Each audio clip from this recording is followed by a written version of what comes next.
Hello and welcome back once again to our channel जिसका नाम है साइको प्रोफेसर। तो आज के इस वीडियो में हम स्टार्ट जो करने वाले हैं वो है हमारी इकाई 4। हम बात करेंगे अगले 10 दिनों के लिए केवल इसी टॉपिक से और कंप्लीट करेंगे आपके एडवांस बैच के अंदर इस टॉपिक को, यानी कि आपकी इकाई 4। इन 10 दिनों के बाद आपको जीवन में कभी पढ़ने की ज़रूरत नहीं होगी। बस केवल जो आपके पास नोट्स हैं इनको बनाते जाएं और उनको रिवाइज करते जाएं, और साथ में जितने भी पीवाईक्यूज हम सॉल्व करेंगे उनको भी देखेंगे, और जो भी उसमें से एक्स्ट्रा इन्फॉर्मेशन हमको मिलेगी उसको भी हम कवर करते जाएंगे, ताकि इसके बाद आपका जो टॉपिक है व्यवहार का जैविक आधार, ये पूर्णतः A to Z कंप्लीट हो जाएगा हमारी तरफ से आपके लिए। ठीक है, ओके। तो इसके अंदर हम इसको आज 17 तारीख है, तो 17 से लेके नेक्स्ट 26 तक हमने इसको डिवाइड किया है कि 26 तारीख तक इसको हम फिनिश कर देंगे। इस टॉपिक को हम क्या क्या पढ़ेंगे इसके अंदर, हम पढ़ेंगे संवेदी तंत्र के बारे में, सामान्य तथा विशिष्ट संवेदन ग्राही और प्रक्रियाएं। ठीक है, मतलब आपके जितने भी संवेदना है, ठीक है, आपके जितने भी सेंसरी ऑर्गन्स हैं, है ना, इसके अंदर आपकी ग्राही और प्रक्रियाएं, मतलब जो आपके रिसेप्टर्स हैं, है ना, किस तरह से काम करते हैं। ट्रांसडक्शन जो प्रोसेस है, नेट में सवाल पूछा हुआ है सीधा सीधा ये। ठीक है, तो ट्रांसडक्शन क्या होता है, आपकी जो ब्रेन को इन्फॉर्मेशन किस प्रकार से जाती है, आपका जो मस्तिष्क है वो इन्फॉर्मेशन किस प्रकार से प्रोसेस करता है, क्या वो केमिकल्स को प्रोसेस कर सकता है, क्या वो इलेक्ट्रिकल सिग्नल्स को प्रोसेस कर सकता है, ठीक है, या वो केवल सेंसरी सिग्नल्स को प्रोसेस कर सकता है। ऐसे कौन से सिग्नल्स होते हैं जो ब्रेन प्रोसेस कर सकता है, या ऐसे कौन से सिग्नल्स होते हैं जिनको ब्रेन प्रोसेस नहीं कर सकता है। ठीक है, सबसे पहले कंप्लीट करेंगे हम इसको, देन हम बात करेंगे यहाँ पे आपकी तंत्रिका कोशिकाएं की। इसको हम ऑलरेडी एक, हमको हमारे पास समरी है किस प्रकार से काम करती है। हम बात करेंगे तंत्रिका कोशिकाएं की। सबसे पहले हम देखेंगे व्हाट इज कोशिका। ठीक है, कोशिका होती क्या है, व्हाट इज सेल, है ना, सेल क्या होता है उसको हम कवर करेंगे। What is a cell, cell humans में होता है, केवल ह्यूमंस में होता है या एनिमल्स में भी होता है, इसकी बात भी हम करेंगे। अगर होता है तो ह्यूमंस में होता है, एनिमल्स में होता है तो क्या प्लांट्स में होता है, ठीक है, या फिर एनिमल सेल और प्लांट सेल, मतलब कोशिकाएं किस प्रकार से अलग होंगी एनिमल्स में एंड प्लांट्स में, उसको भी देखेंगे हम, क्योंकि इतना नॉलेज हमको होना चाहिए। ठीक है, फिर हम देखेंगे उनकी संरचना।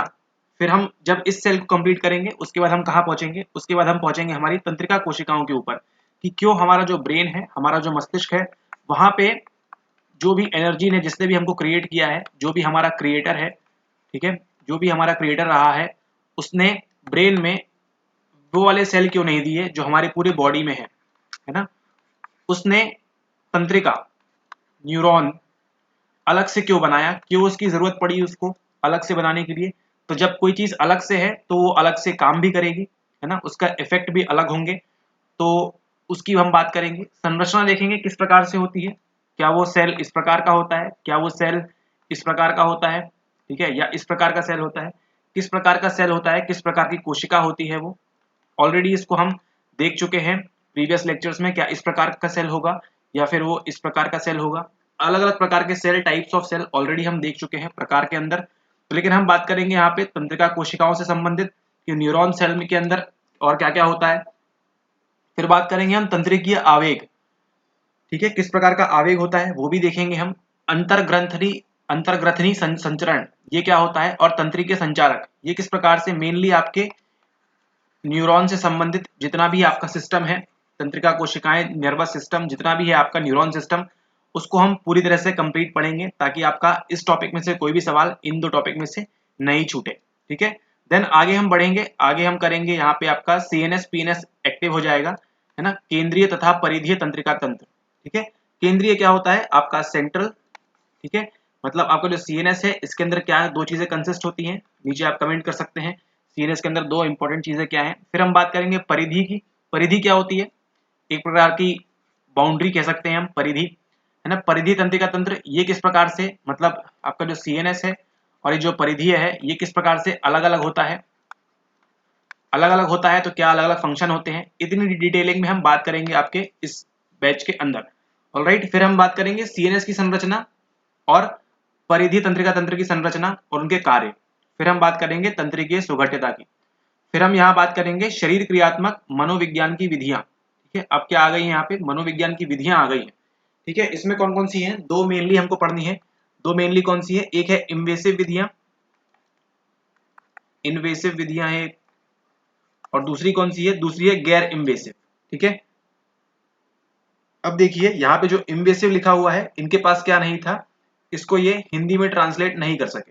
ठीक है, इन्वेसिव को किस प्रकार से लिखेंगे, इसलिए अगर आप इंग्लिश वाला सिलेबस देखेंगे तो भी आपको क्या मिलेगा, इन्वेसिव ये वाला मिलेगा, और हिंदी में देख रहे हैं तो भी ये वाला मिलेगा। तो अब सवाल ये उठता है इसको समझा कैसे जाए कि इन्वेसिव विधियां होती क्या है। ठीक है, इसके लिए क्या करेंगे, आप चुपचाप से वीडियोस देखेंगे और उसमें हम बात करेंगे what is difference between invasive और गैर इन्वेसिव। ठीक है, इसको भी हम कवर करेंगे। ईईजी सुना होगा आपने कि उस फलाने फलाने व्यक्ति का ईईजी टेस्ट हुआ है ना। स्कैनिंग विधियां देखेंगे हम, किस प्रकार से आपके ब्रेन को स्कैन करते हैं। ठीक है, यहाँ पे हम केमिकल मेथड्स देखेंगे, रासायनिक विधियां देखेंगे, सूक्ष्म इलेक्ट्रोड अध्ययन देखेंगे।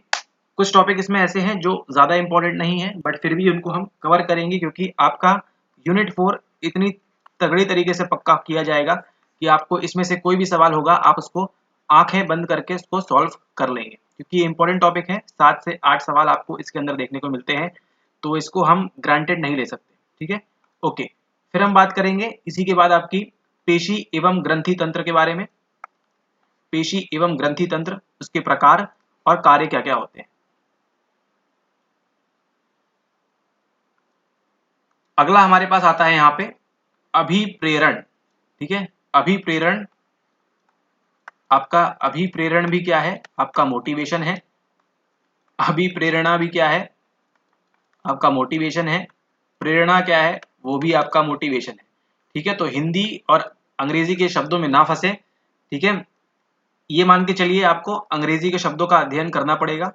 ठीक है, ओके, तो इसके लिए तैयार रहें आप।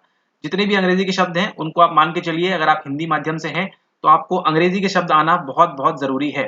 जितने भी एटलीस्ट जो इंपॉर्टेंट कीवर्ड्स पॉइंट्स हैं उनको आपको समझ में आना चाहिए, ताकि आप रियल टाइम में एग्जाम में उस ड्रॉप डाउन को नीचे करके हिंदी टू इंग्लिश चेंज करके आप उस सवाल को फटाक से समझ सकते हैं। ठीक है, ओके, क्योंकि अंततः आपको केवल ये एग्जाम क्रैक करना है। ऑलराइट, ओके, फिर हम बात करेंगे अभिप्रेरण के जैविक आधार। अभिप्रेरणा की कई सारी थ्योरीज हमने देखी हैं, कई सारे सिद्धांत देखे हैं, लगभग सभी सिद्धांत हमने देख लिए हैं। क्या क्या है, तो देखिए यहाँ पे सिद्धांत इस यूनिट 4 में नहीं दिया हुआ है आपको। ठीक है, कौन कौन सिद्धांत, देखिए नीचे आप जाएंगे वहां पे अलग से यूनिट में वहां पे दिया हुआ है।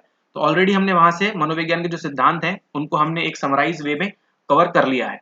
ओके, फिर इनके जैविक आधार क्या है। ठीक है, बायोलॉजिकल फैक्टर्स क्या है हमारे पास, भूख क्यों लगती है, भूख के पीछे का मोटिवेशन क्या है, प्यास के पीछे का मोटिवेशन क्या है, निद्रा के पीछे का मोटिवेशन क्या है, और संभोग के पीछे का मोटिवेशन क्या है।